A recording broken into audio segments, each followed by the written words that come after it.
brothers and one younger sister. Yeah, let's give him a round of applause. So he has two older brothers and one younger sister, and his name, by the way, means Seiki. I mean, it means clever, sorry, which is a very appropriate name for my grandpa if you ever get to know him. Yeah, just, you know, he was a radical motorcyclist in his youth, a dean at a university during his middle years, and then he later served as a representative for Erzurum in the Turkish Meclis for 2 years. So there isn't a single thing in life that he hasn't done, and he's a great inspiration for me. Now to move on to my mother's side of the family, my great-grandpa, Shami Dede, who is my maternal great-grandfather, he moved to Erzurum about in the late 19th century, and he has a very interesting story. So he's actually Circassian, and he comes from Ossetia. And when he came to Turkey, he actually joined the Turkish military, and he started working as an agent. And he then began a life of adventure that rivals James Bond's. It's pretty cool. So pretty much, for 40 years, he operated as a part translator, part spy, looking into the Soviet actions going on later on in the century, of course. He has a great story, and in fact, his last name, which is Un, comes from Ataturk himself. Ataturk gave that name to our family after he received the Independence Medal, which is one of the highest honors that you can earn or could have earned during that time.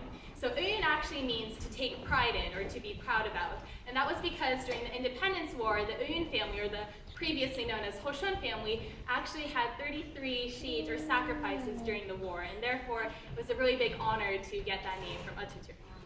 Yeah, so now let's move on to Erzurum itself. It's one of the oldest cities in Turkey, and it's located 2,000 yards, or 2 Columbia Towers on top of the sea, which is pretty high if you think about it. And essentially during that time, it was located obviously during the Karasu and Aras rivers, and it was the home to many, many civilizations.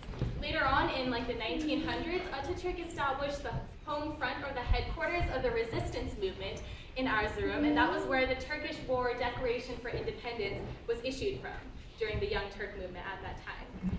However, to me, what's most interesting about Erzurum is not its history, though that's pretty great too, but it's the weather. So can anybody guess what the lowest recorded weather in Erzurum is ever?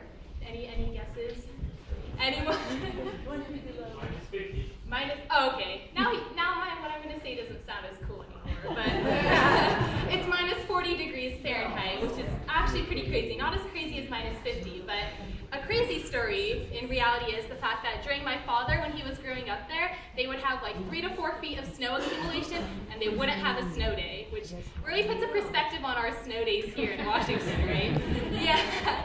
So during this period, skiing's very popular here in the Palanca mountain range, but the real meaning of the cold is that it translates into a lot of the dances. You can see, for example, the men have very thick layered jackets and not sweatpants, but the baggy pants I was mentioning before. There's a reason why they're baggy, to capture the hot air and the heat within the pants. There's a lot of reasoning behind the clothing. In addition, what you can see I'm wearing here is the bindallı dress, and this is what the women wear. It's actually very thick.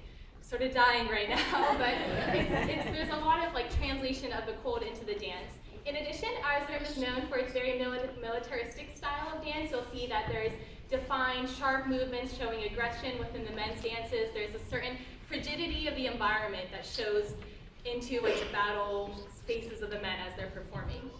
So, are you guys excited or excited? Yeah. So I think I can hear the music starting up. I think let's follow the sounds and we'll see what we